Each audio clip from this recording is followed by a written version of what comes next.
आज आपण अहमदनगर येथे सुरू असलेल्या कृषी व महिला बचत गटांच्या महोत्सवाला भेट देणार आहोत। खूप मोठ्या जागेमध्ये हा महोत्सव सुरू आहे।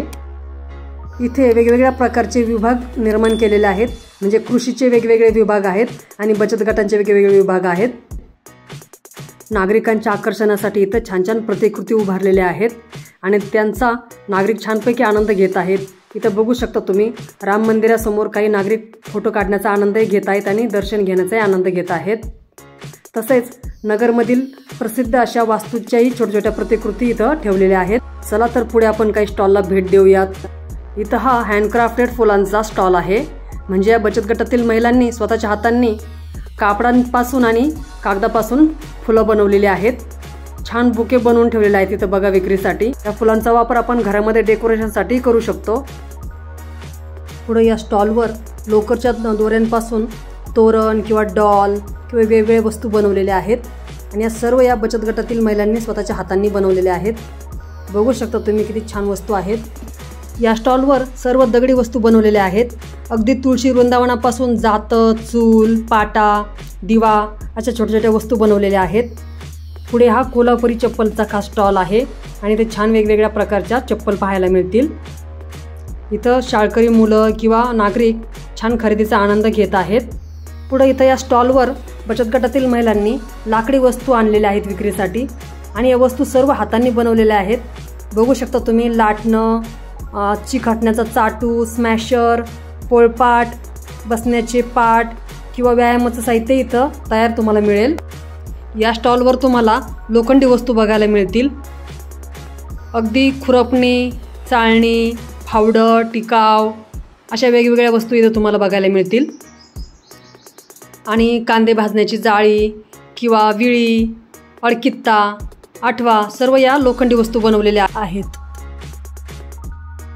इथून पुढे सर्व खाण्याच्या पदार्थांचा विभाग आहे आणि इथे तुम्ही बघू शकता सेंद्रिय हळदीचा स्टॉल आहे किंवा इथे पुढे तेल बियांपासून तेल काढलेलं आहे त्याचे स्टॉल आहे आणि इथं नागरिक छानपैकी खरेदीचा आनंदही घेत आहेत।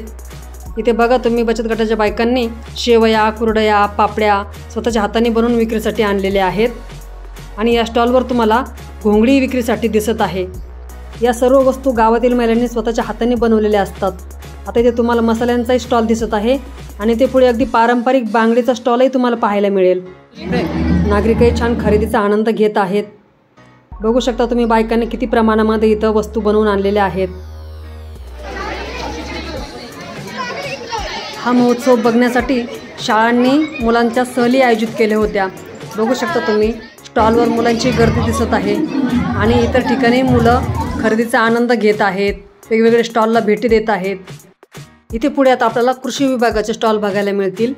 या स्टॉलमध्ये आपल्याला शेती संदर्भातील वेगवेगळ्या गोष्टी, अवजारं पाहायला मिळतील आणि या गोष्टी तुम्ही विकतही घेऊ शकता आणि याची माहिती तुम्ही इथं घेऊ शकता। बघू शकता इथं भरपूर नागरिकांनी गर्दी केलेली आहे बघण्यासाठी। शेती संदर्भातील खूप वेगवेगळ्या प्रकारचे स्टॉल लागलेले आहेत। इथं आता कॉलेजच्या मुलांचा नर्सरीचा स्टॉल आहे आणि इथे तुम्हाला वेगवेगळ्या प्रकारचे वनस्पती किंवा त्यांची रोपं पाहायला मिळतील आणि तुम्ही विकतही घेऊ शकता किंवा त्यांची माहिती तुम्ही इथे घेऊ शकता। पुढच्या स्टॉलवर आपल्याला ड्रीप इरिगेशनविषयी माहिती घेता येईल। शेतकरी अगदी थेट इथून खरेदी करू शकतात। पुढच्या स्टॉलवर आपल्याला ड्रोनची माहिती मिळू शकते। काही शेतकऱ्यांनी इथं बियाणांचे स्टॉल लावलेले आहेत, तिथेही तुम्ही खरेदी करू शकता किंवा माहिती घेऊ शकता। पुढे इथे आणखी एक नर्सरीचा स्टॉल आहे आणि या स्टॉलवर तुम्हाला भरपूर वेगवेगळ्या प्रकारच्या रोपांची माहिती मिळू शकेल।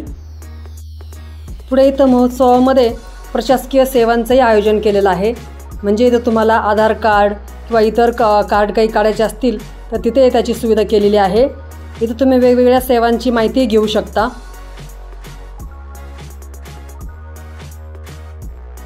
इथं पुढं लहान मुलांसाठी सांस्कृतिक कार्यक्रमांचं आयोजन केलेलं आहे।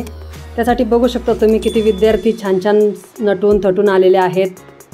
इथं वेगवेगळ्या शाळेतील विद्यार्थ्यांनी या कार्यक्रमांमध्ये भाग घेतलेला आहे। अशा कार्यक्रमांमुळे मुलांना छान प्लॅटफॉर्म मिळतो आणि त्यांची कला सादर करण्याचीही त्यांना संधी मिळते।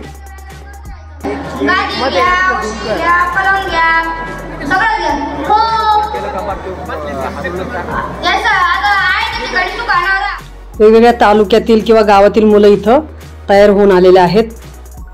आणि हे कार्यक्रम बघण्यासाठी नागरिकही त्या गर्दी करत आहेत आणि या कार्यक्रमांचा आनंद घेत आहेत। खूप लांबून लांबून विद्यार्थी तयार होऊन आलेले आहेत। अशा कार्यक्रमांमुळे मुलांच्या कलागुणांना छान वाव मिळतो।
साधारण जानेवारी ते मार्च दरम्यान हा महोत्सव आयोजित केला जातो। आणि हा व्हिडिओ बनवण्यामागचं कारण म्हणजे इथं बचत गटाच्या बायका काय काय व्यवसाय करतात किंवा इथे काय काय विक्रीसाठी असते याची माहिती तुम्हाला मिळावी म्हणून हा व्हिडिओ मी बनवत आहे। आता इथे पुढे आपल्याला छत्रपती शिवाजी महाराजांच्या काळातील शस्त्रास्त्रांचं एक दालन पाहायला मिळणार आहे। हे कोल्हापूरच्या एका व्यक्तीचं वैयक्तिक असं कलेक्शन आहे आणि या कलेक्शनमध्ये तुम्हाला भरपूर प्रकारची इथं माहिती मिळू शकते। आता इथं बघू शकता तुम्ही शिवरायांच्या काळातील वेगवेगळ्या प्रकारची शस्त्रास्त्रे इथं ठेवलेली आहेत आणि त्या खाली माहितीचे बोर्डही लावलेले आहेत। इथं बघू शकता तुम्ही वेगवेगळ्या प्रकारचे हत्यारं लावलेले आहेत किंवा ठेवलेले आहेत आणि एक अगदी व्यवस्थितरित्या हे जतन करून ठेवलेले आहेत। हत्यारांची वेगवेगळ्या प्रकारांची इथे छान माहिती मिळू शकते आपल्याला। आता बघा शिवरायांच्या काळातील हे वेगवेगळ्या प्रकारचे नाणी आहेत।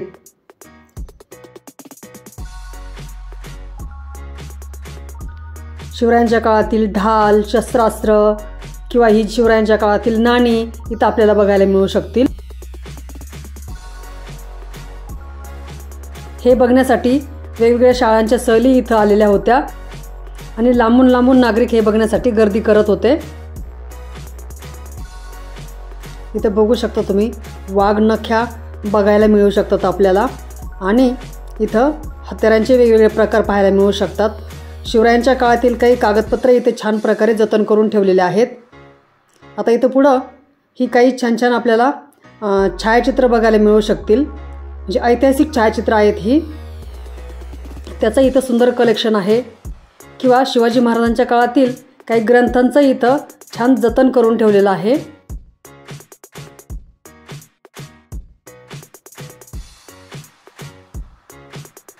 अगदी दुर्मिळ ग्रंथ इथं बघायला मिळू शकतील।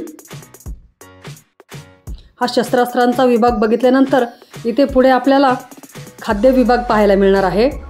म्हणजे इथं खाद्यपदार्थांची खूपच रेलचेल आहे। शालेय विद्यार्थी नागरिक इथं खाण्याच्या पदार्थांचा छान आस्वाद घेत आहेत आणि इथं बचत गटाच्या बायकांनीच हे खाद्याचे स्टॉल लावलेले आहेत।